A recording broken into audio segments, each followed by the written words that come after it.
Not supposed to do this. So this shouldn't wiggle whatsoever and have no play in it. And then also when we turn it, you can just hear how shot the bearing is on the inside.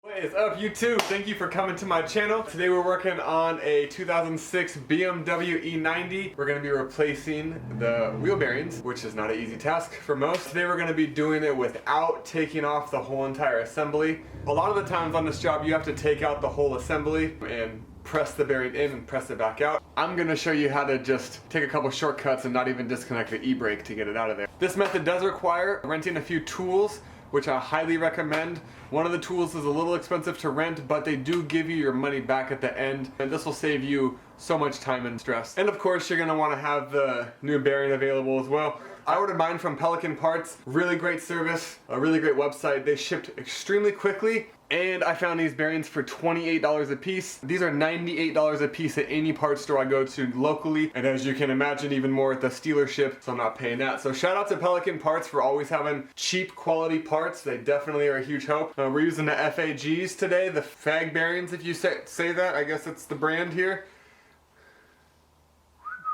Here's the old bearing that we took out. This had a ton of movement in it and wasn't too great. So your bearing will look like this when you take it out because of how you remove the race to get it out. And the new bearing, you always want to use quality stuff.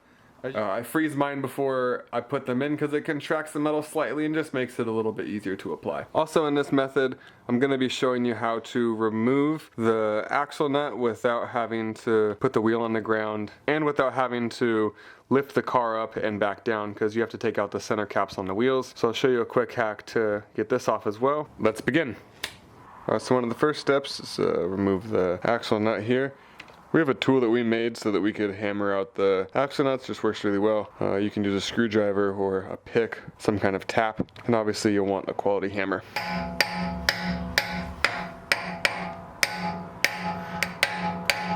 Boom, cleared both those. The trick we use besides PB Blaster to remove the axle nut here is having one person get in the car and put their foot on the brake while the other person breaks it free. We'll show that here. Heave-ho!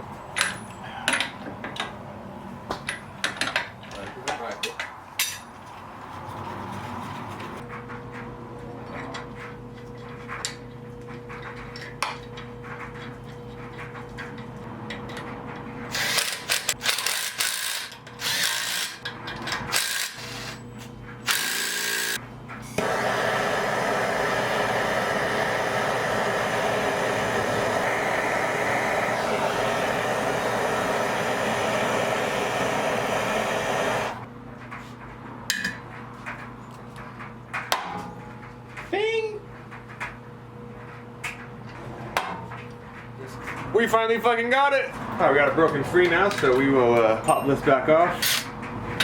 Hot potato! Hot potato!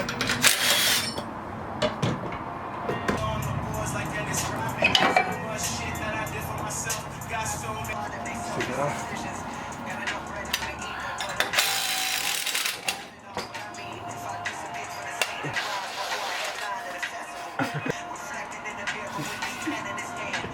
Next, you're going to want to take your E12 socket and remove these bolts on the back of the axle. Alright, of course my camera batteries died, so if I didn't capture that, then sorry, but rotate the axle until you get each one free. Alright, so it's completely normal for the race to come off the front and the bearing to be exposed like this. Reason being, you can't get to that snap ring on the bottom there until you pull the hub. So you kind of just have to get a hub puller, force that off of there, and then this is what you'll be left with here. So now we're going to go ahead and pull the axle. So then you can decompress the axle and just remove it down and pull it directly out. Alright, next you're going to want to take your bearing separator here and get it underneath the ridge of that bearing. Tighten the nuts on each side.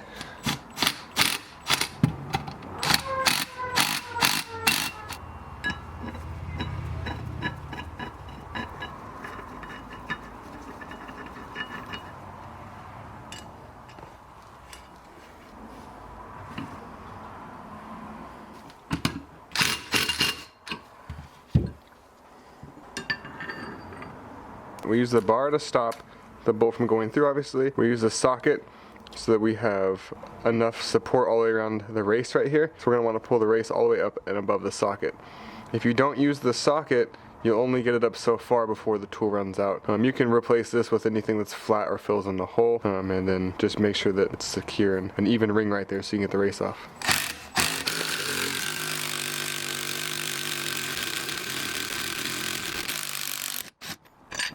So you see, fits right over the socket, comes off of there easily. Having the right tools saves you a ton of time, people, so take the extra time and get the right tools. Work it out just like so with the screwdriver. If you don't want to use the snap ring pliers, and then just pull it out like so. This method is a little bit easier, obviously, than using the snap ring pliers if you have cheap ones. Just try to get the little lip of the bottom out first and then just work your way up and around. Again, these are very, very thick. I highly doubt you're going to damage it. If so, they're pretty cheap. Now we're going to show you how to remove the inner bearing right here with this tool. So we'll put an adapter through the back. This is going to be the nut for that to spin through.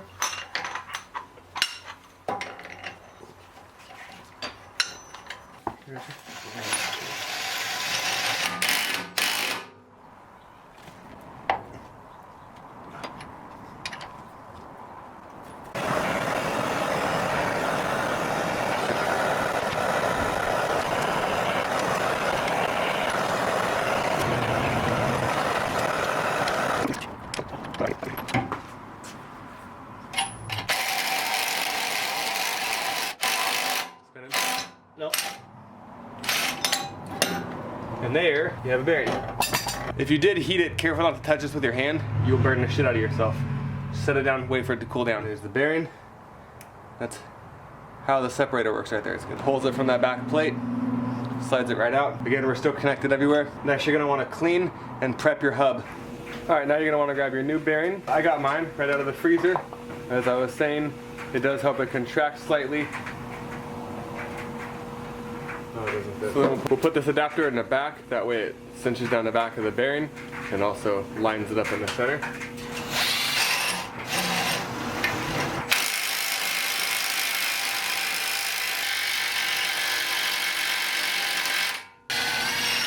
So with just this tool, you can only get the bearing in so far here. So we're gonna put the old bearing on here and we're gonna use that as a guide to push this one in. Impact saves you a lot of time here.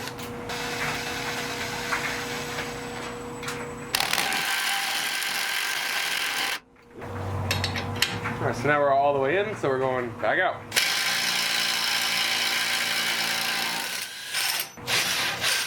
You just want to get the bearing in far enough so that you're past this ring right here. That way you can get the snap ring back in there. That's when you know your bearing is fully set and ready to go. Now we'll show you how to put the snap ring in.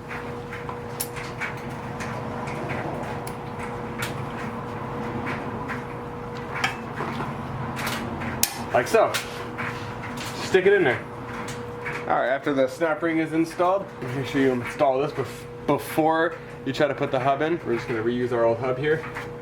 All right, so the same way we press the bearing in, we're gonna use that to press the hub in.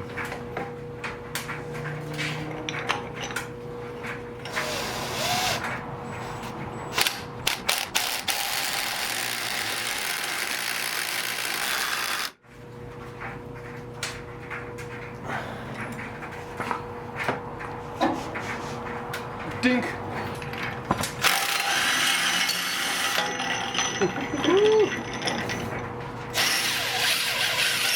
All right, getting back to it. It's been a few days. Had to get a new axle as well as some new gloves. So now I got these ridiculous things. Bearings installed, e-brake is assembled. We have the rotor on. If you want to rotate it, make sure that you don't have any drag or anything like that. Everything's rotating nicely. So I did end up getting a new axle for the passenger side. I'll probably end up doing a driver's side too, but this one was just super crunchy and the threads were a little bit messed up as well. So we went ahead and got a new one. So we'll go ahead and put that in right here.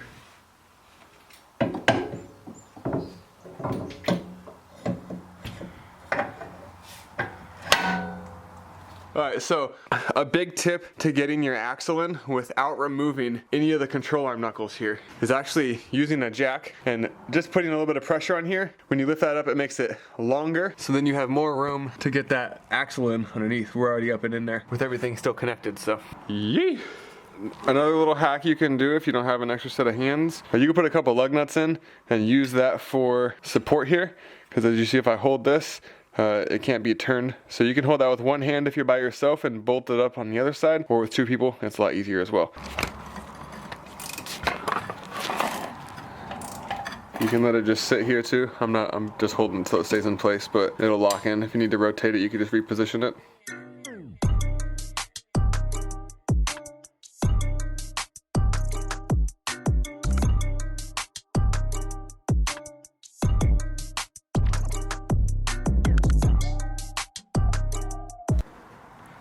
All right, so have everything on there.